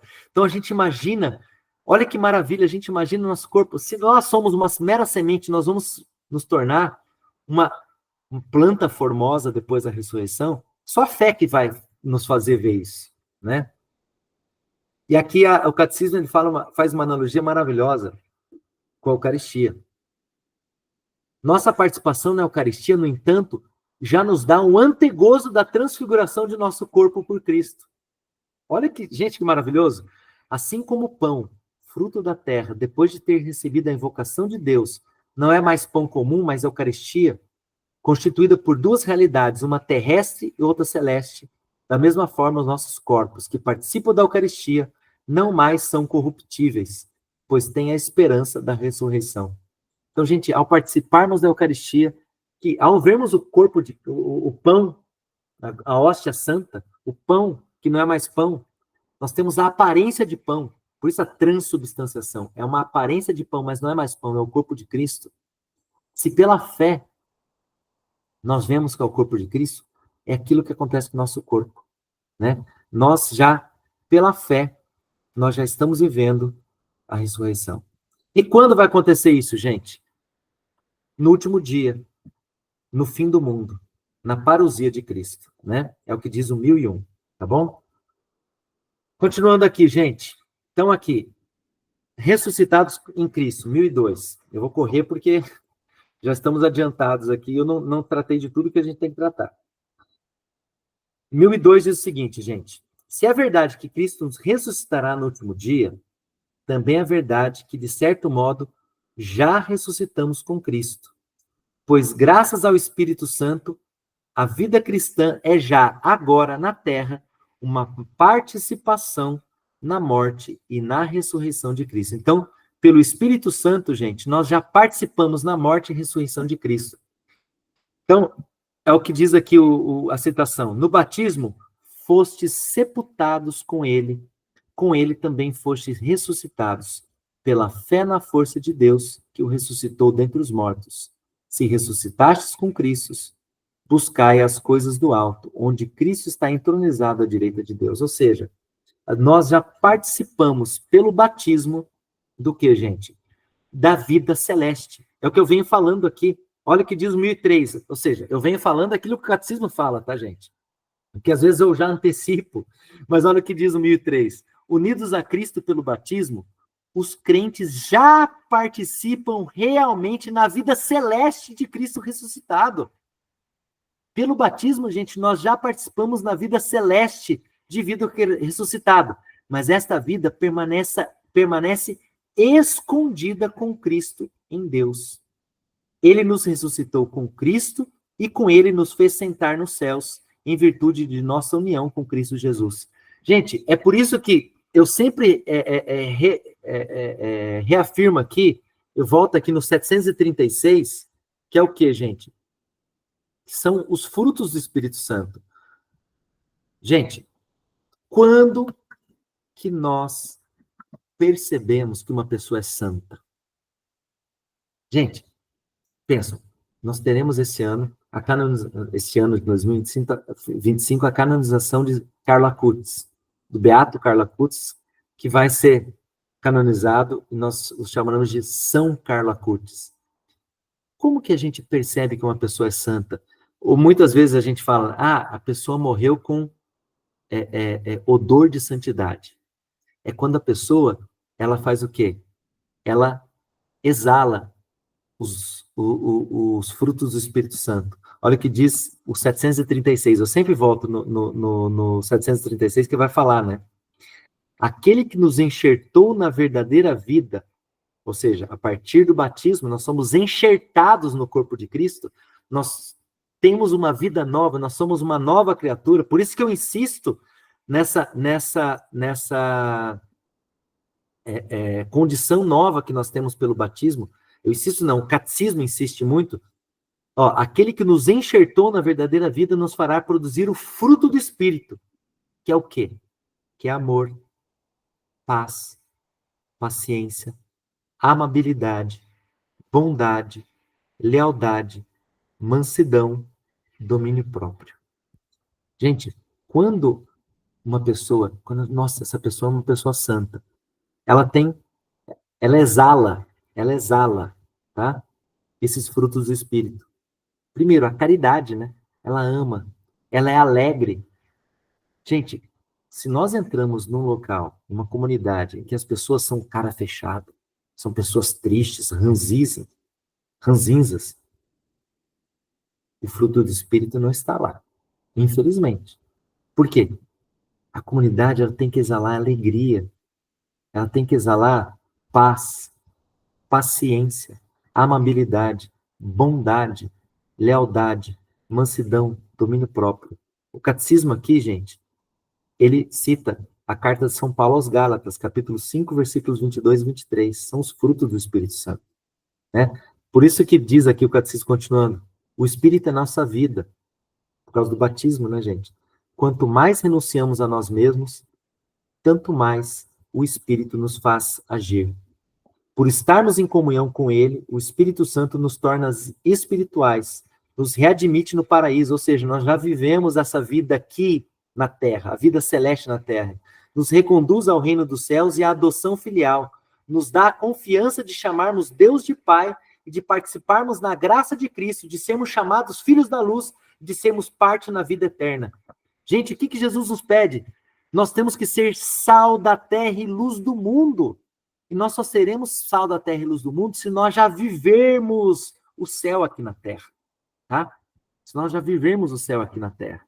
Por isso, para nós vivermos o céu aqui na terra, nós precisamos do quê? Da Eucaristia. 1003 de novo no Catecismo. Nutridos com seu corpo na Eucaristia, já pertencemos ao corpo de Cristo. Quando ressuscitarmos no último dia, nós também seremos manifestados com Ele, cheios de glória. Gente, eu me lembro aqui da transfiguração do Senhor. Quando os discípulos, Pedro, Tiago e João, viram Jesus transfigurado, porque já era uma antecipação do seu corpo ressuscitado, para dar forças para esses discípulos para passarem da paixão e ressurreição de Cristo, o que acontece, gente? A transfiguração de Jesus já mostra a luz de Cristo. Pessoal, se nós, desde já, tivermos uma intimidade com Deus na oração, participamos dos sacramentos, especialmente da penitência, confissão e da Eucaristia, nós seremos sal da terra e luz do mundo. Aquela rosto transfigurado de Jesus, aquela luz de Cristo transfigurará para os outros. Como Moisés, quando desceu do Monte Sinai, tiveram que colocar um pano no seu rosto, porque ao estar de frente a frente com o Altíssimo, o rosto de Moisés brilhava. E nós temos de ser santos. Sede santos, como o Pai do céu é santo. Sede perfeitos, como o Pai do céu é perfeito. A nossa vida de cristão, gente, é nos santificarmos, tendo uma oração íntima com Deus, ou seja, uma união íntima com Ele na oração, e participarmos da vida sacramental da igreja. Por quê? É aqui que o Espírito Santo vai agindo no corpo dele, no corpo de Cristo, que é a igreja, a continuação da sua encarnação. Por isso que a Eucaristia, ela vai fazer o quê? Com que todo esse pecado que nós cometemos, né, nós nos reconciliamos na confissão, e a Eucaristia vai fazer com que essas cicatrizes que nós temos, que os pecados nos deixam, elas brilhem com a glória de Deus. Deus nos cura, e Ele faz questão de fazer com que essa cicatriz seja glorificada para mostrar a sua misericórdia por cada um de nós. Tá bom? Por isso que o Catecismo fala que nós temos que ter o quê, gente? Se o nosso corpo é um corpo pleno, é um corpo perfeito, nós temos o quê, gente? Nós temos que ter um respeito para o nosso corpo. Olha o que diz aqui, 1004. Enquanto aguardo esse dia, o corpo e a alma do crente participam desde já da dignidade de ser de Cristo. Né? Nós somos luz do mundo. Nós participamos desde já da dignidade de ser de Cristo. Daí a exigência de respeito para com o próprio corpo, porque nós somos templos do Espírito Santo. Então, daí a exigência de respeito para com o seu próprio corpo, mas também para com o de outro, com o corpo do outro, né? Particularmente quando este sofre. Por isso que São Paulo diz na carta aos Coríntios, o corpo, porém, não é para a prostituição, ele é para o Senhor, e o Senhor é para o corpo. Deus, que ressuscitou o Senhor, nos ressuscitará também a nós, pelo seu poder. Esse nosso corpo aqui, gente, esse nosso corpo. Acaso ignorais que o vosso corpo é templo do Espírito Santo, que mora em vós, que recebeste de Deus? Não pertencei vós a vós mesmos. Então, glorificai a Deus no vosso corpo. Gente, isso é maravilhoso. Isso é fantástico. É aí que quando nós entendemos isso, os mandamentos não são mais fardos. Nós não precisamos ficar apontando o dedo para as pessoas. Não.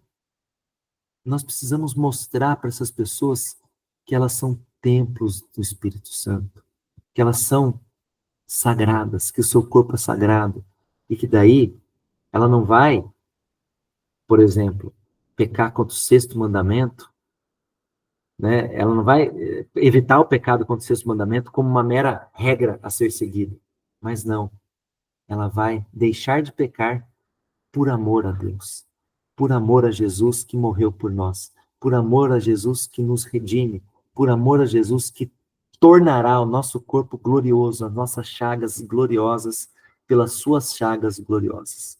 Tá bom? Por isso que nós temos que para nós ressuscitarmos com Cristo, é preciso que nós morramos com Cristo, gente. É o que diz o 1005. Para ressuscitar com Jesus, é preciso morrer com Cristo. É preciso deixar a moradia do nosso corpo para ir morar junto do Senhor. Nesta partida, que é a morte, a alma é separada do corpo, e ela será reunida a seu corpo no dia da ressurreição dos mortos. Então, com o pecado original, gente, nós temos a morte. Mas o que acontece, gente? Jesus, ele transforma a nossa morte.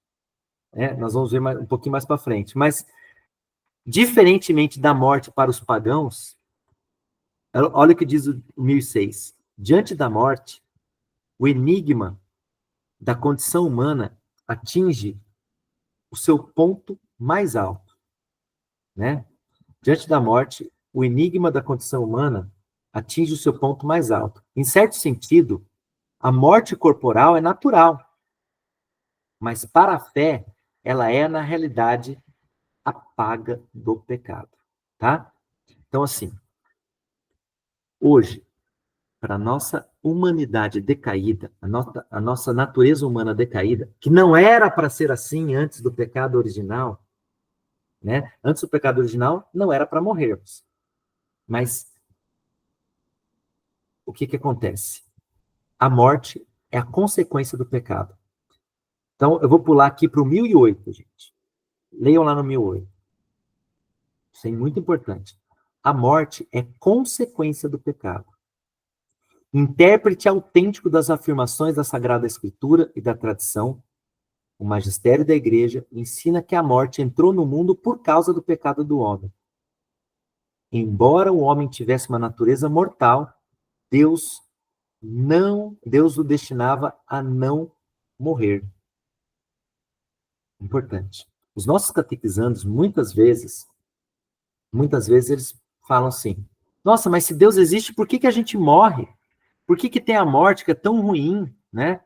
A gente principalmente catequizando que já perdeu o pai, eu tive um catequizando que perdeu o pai já, e quando ele ouviu o que a doutrina da igreja é, e eu percebi que ele culpava Deus por isso, né?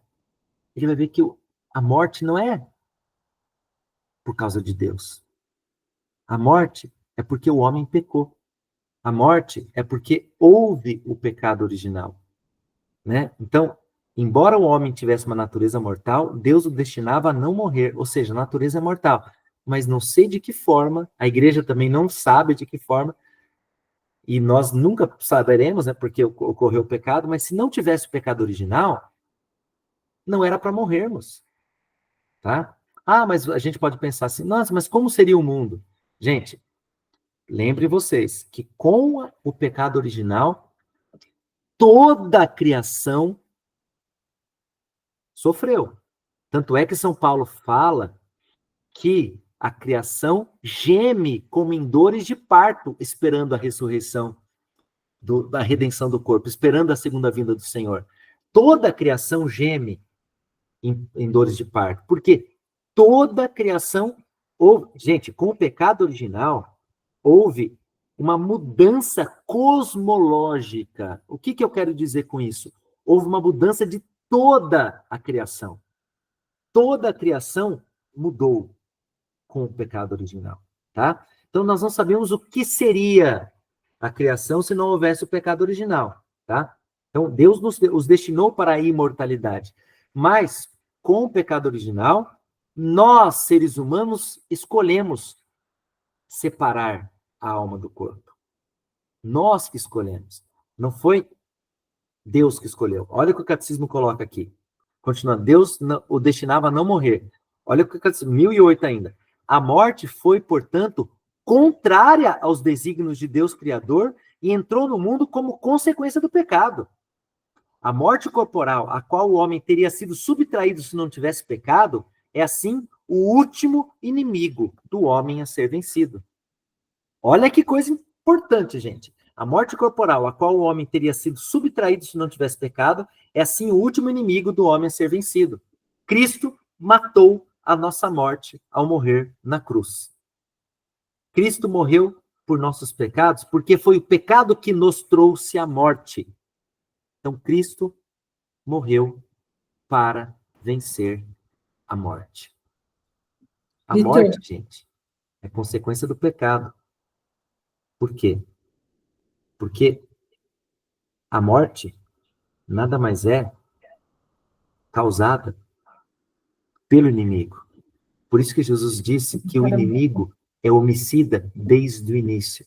Entendem? Quando Jesus fala lá, se eu não me engano, no Evangelho de João, que Satanás é homicida desde o início, ele está falando isso. Porque a morte foi causada pelo pecado. E o pecado ocorreu por causa da tentação demoníaca. Então, gente, a separação da alma e do corpo não era para acontecer. Então, isso é algo muito importante para nós ensinarmos para os nossos catequizandos. Por quê? Porque muitos não entendem quando perde uma avó, quando perde um amigo querido, quando perde um tio, um pai, uma mãe. Eles não entendem o amor de Deus. Não entendem que o quê, gente? Que quem morre na graça de Cristo, né? Quem morre na graça de Cristo, voltando lá para o 1006, para os que morrem na graça de Cristo, a morte é a participação na morte do Senhor, a fim de poder participar também da sua ressurreição. Estão entendendo? Para quem morre na graça de Cristo, nós participamos da morte do Senhor. Nós morremos abraçados à cruz de Cristo. Para quê, gente? Para que nós ressuscitemos com Ele. Por isso, gente, que Jesus transformou a nossa morte. Tá? Então, o que nós temos que ensinar para os nossos catequizandos?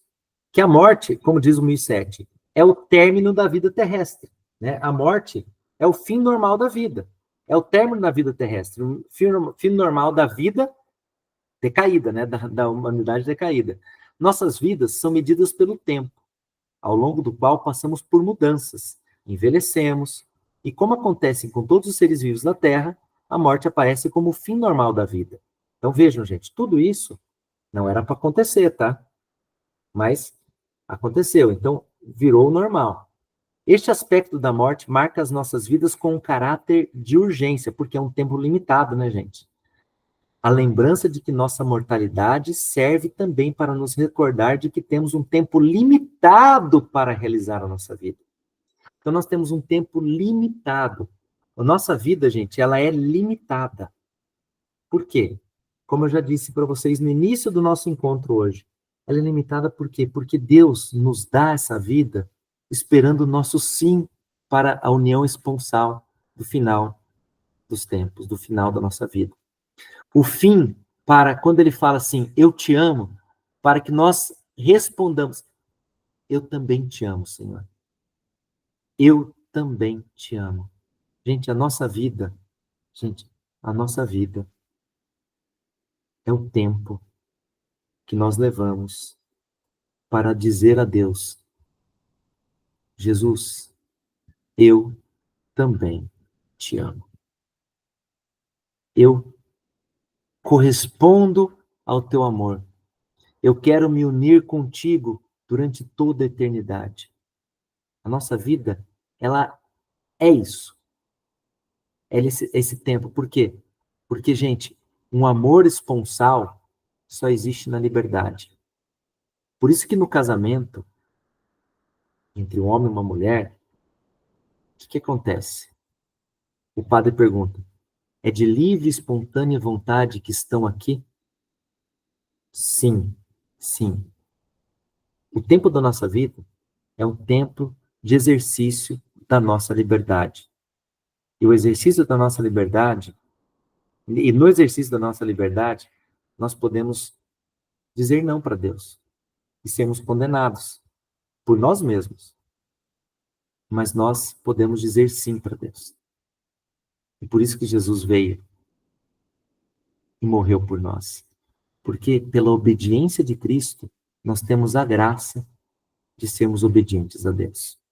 Nós temos a graça de, nesse tempo limitado, por isso que tem um caráter de urgência, porque todos os dias da nossa vida pode ser o nosso último dia. Por isso que nesse dia, nesse momento, nós temos que nos lembrar de Deus. Por isso que é esse caráter de urgência. E por isso que a morte para a gente não é mais a morte como os pagãos veem a morte. Mas a nossa morte foi transformada por Cristo. Olha o que diz o 1009. A morte é transformada por Cristo. Jesus, o Filho de Deus, sofreu também ele a morte, própria da condição humana, né? Nós temos uma condição mortal que era para ser imortal, mas como houve o pecado, houve separação. Jesus quis, olha aqui. Todavia, apesar de seu pavor diante da morte, diante dela, muito importante a gente pensar nisso, tá, gente? Eu acho que eu já falei quando nós tivemos um encontro falando da humanidade de Cristo, né? E Cristo é verdadeiramente homem e verdadeiramente Deus. A nossa humanidade foi criada para não morrer. E como Cristo assumiu nossa humanidade, é óbvio e é claro por que que Jesus teve pavor da morte. Por que que Jesus teve pavor da morte? Porque ele, sendo sem pecado algum e destinado a não morrer, como Deus nos destinou a não morrer quando ele nos criou, a morte não é natural nos desígnios divinos. Ou seja, para a fé, a morte é o quê, gente? A morte não era para existir. A morte é a paga do pecado. Tá? Para a fé, ela é a paga do pecado, como diz o 1006. Por isso que Jesus teve pavor da morte. Porque Jesus sofreu, ele iria sofrer, ele estava para sofrer as consequências do pecado sem nunca ter pecado. De novo, gente. Jesus estava para sofrer a consequência principal do pecado, que é a morte, sem nunca ter pecado. Aí dá para a gente entender por que que Jesus teve pavor diante da morte. Tá?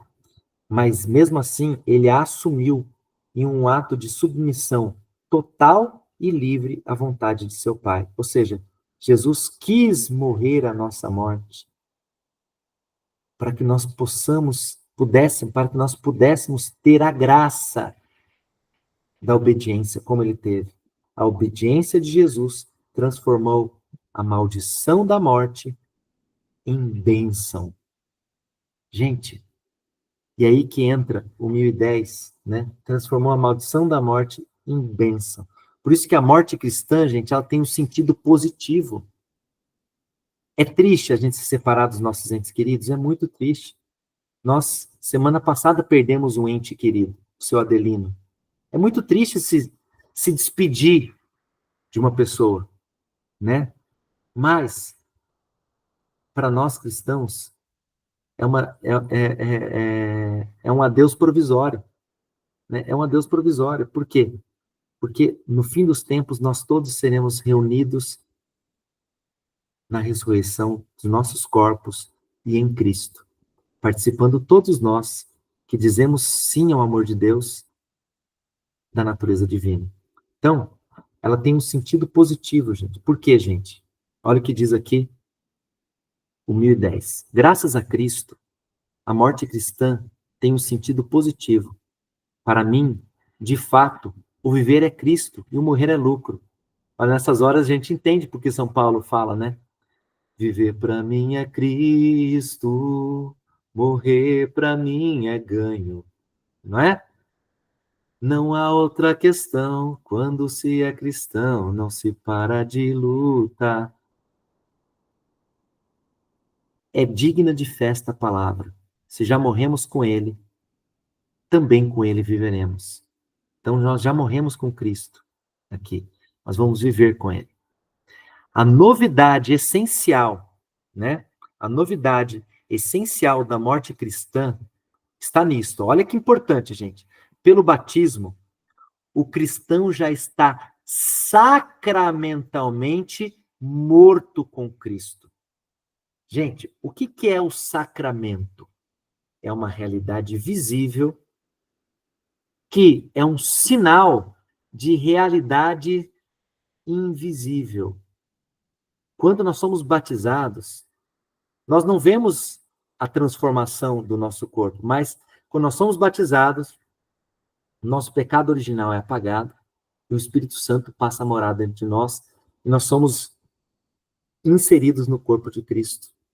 Nós nos tornamos membros do corpo de Cristo. Olha o tanto de coisa que acontece no nosso batismo. Olha o tanto de coisa que acontece. O céu se abre. seja, é uma realidade visível, é um sinal visível que faz o quê? Que significa realidades invisíveis que estão acontecendo naquele exato momento. Não é? Naquele exato momento. Então, o cristão já está sacramentalmente morto com Cristo. Naquele momento nós morremos com Cristo, gente. Naquele momento nós assumimos a cruz de Cristo. E naquele momento nós temos uma vida nova em Cristo. Tá? Então, sacramentalmente, no batismo nós já morremos com Cristo.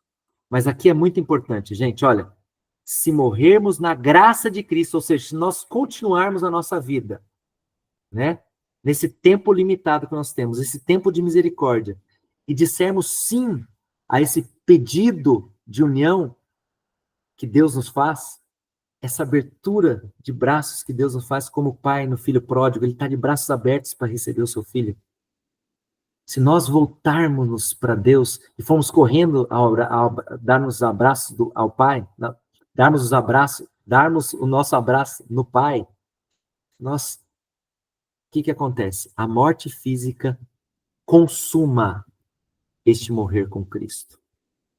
Gente, grifem o termo consuma e completa, assim, a nossa incorporação a Ele, ao seu ato redentor.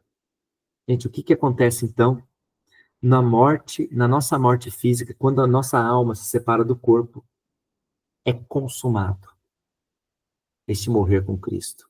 Nós, naquele momento, se nós dissemos sim, no decorrer da nossa vida, a Deus, naquela hora da nossa morte, nós encontraremos com Cristo e nós viveremos com Ele para sempre, na eternidade, e com a ressurreição final, no final dos tempos, nós viveremos para sempre em corpo e alma com Cristo.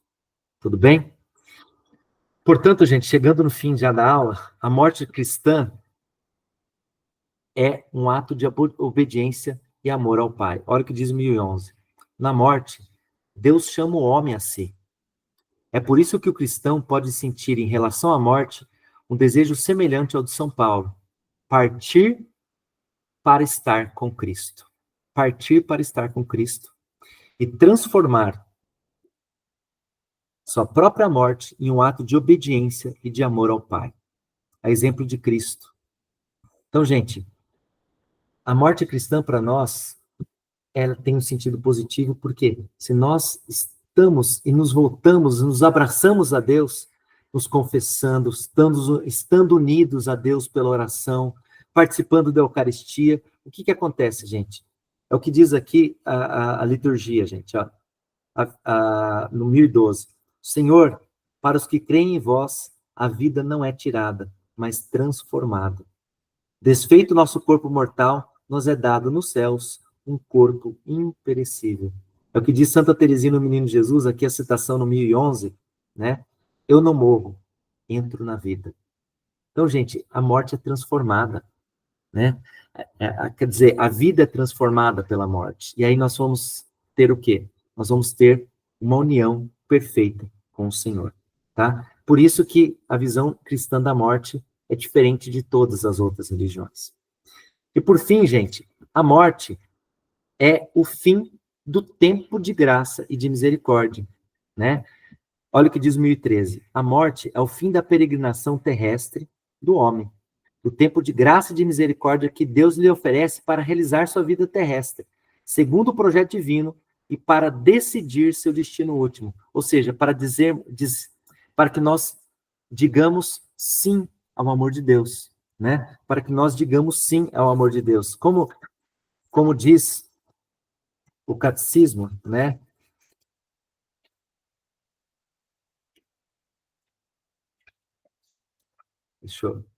Nós vamos ver lá na frente, no 1022, né? No entardecer da nossa vida, seremos julgados sobre o amor. É o que diz aqui, é uma citação de São João da Cruz, está no 1022.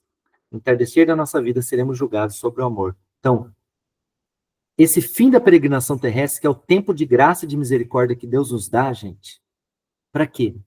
Para que nós falamos, Senhor, eu quero viver eternamente contigo. Eu digo sim ao teu amor. Eu também te amo, porque Deus nos amou primeiro, dando o seu Filho amado em resgate por cada um de nós. Nós temos que dizer sim, todos os dias, decidindo nosso destino último. Por isso, gente, nós temos o quê? Que nos preparar para a morte. Olha o que diz a igreja. Aqui, no 1013 fala que não existe reencarnação depois da morte, tá, gente? Que eu já expliquei anteriormente. A igreja, no 1014 agora, a igreja nos encoraja à preparação da hora da nossa morte. Livra-nos, Senhor, de uma morte súbita e imprevista, que é a antiga ladainha de todos os santos. Por que, gente? Livra-nos, Senhor, de uma morte súbita e imprevista. Por quê? Para que nós possamos estar prontos, né? Se nós não nos preparamos para a nossa morte, que nem lembra, as virgens providentes e as improvidentes, aquelas que tinham óleo para sua lâmpada e aquelas que não tinham óleo, né? E quando chegou o noivo, né, o que acontece? As imprevidentes, elas foram comprar o óleo e aí não receberam o noivo. Mas aquelas que estavam esperando o seu noivo, elas estavam esperando, tendo óleo, né? O que é o óleo? O óleo significa o quê? Significa a oração, que é a nossa intimidade com Deus, significa a vida sacramental, confissão e Eucaristia, principalmente. Isso significa mantermos a nossa lâmpada com os olhos, com o óleo cheio, né? Mantermos o quê? A nossa preparação. Todo dia pode ser o dia último da nossa vida. Por isso que temos que estar preparados, né? Então aqui, ao pedir à Mãe de Deus que interceda por nós na hora de nossa morte, quando nós rezamos na Ave Maria, né? Santa Maria, Mãe de Deus, rogai por nós pecadores, agora e na hora da nossa morte. Amém. Por quê? Porque, gente, até o momento da morte é um momento crucial. Por isso nós temos que pedir, nos entregar São José, como diz o catecismo, a nos entregar São José, padroeiro da boa morte. E aí o catecismo faz uma citação da imitação de Cristo, uma citação de São Francisco de Assis, para a gente terminar a aula de hoje, né? Em todas as tuas ações, em todos os teus pensamentos, deverias te comportar como se tivesses de morrer hoje. Se tua consciência estivesse tranquila, não terias muito medo da morte. Seria melhor evitar o pecado que fugir da morte. Se não estás preparados hoje, como estará amanhã? Então tem gente que deixa para amanhã, né? Ah, não, amanhã eu vou confessar. Amanhã eu começo. Amanhã eu deixo de pecar. Não, não, não, gente. Por hoje, nós temos que deixar de pecar. Por isso que eu acho muito legal que o Dunga, na época que ele era da Canção Nova, né, ele criou o PHN, né? Por hoje não. Por hoje eu não vou mais pecar. Isso é uma preparação para a morte. Isso foi muito bom para os jovens, né? Na minha época de juventude, esse PHN pegava muito, né? Ah, por hoje não. Hoje eu não vou pecar. Hoje eu não vou fazer isso. Que é o quê? Hoje eu vou dizer sim para Deus. Hoje eu vou dizer sim ao amor de Deus. Hoje eu vou me unir a Deus cada dia mais. Para quê? Para que os frutos do Espírito Santo venham sobre mim, né? E aí vem a citação final, né, de São Francisco de Assis, né, onde ele fala da importância. Por isso que vem, gente, esse pessoal que fala que o Papa Francisco, porque o Papa Francisco ele se espelha muito, né, em São Francisco de Assis.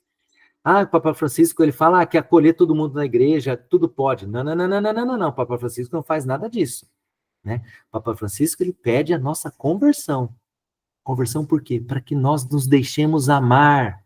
Porque o Papa Francisco, ele é o Papa da misericórdia, né? Ele é o Papa que fala, não, nós temos que nos abrir à misericórdia de Deus. E para que nós nos abramos à misericórdia de Deus, nós temos que nos converter.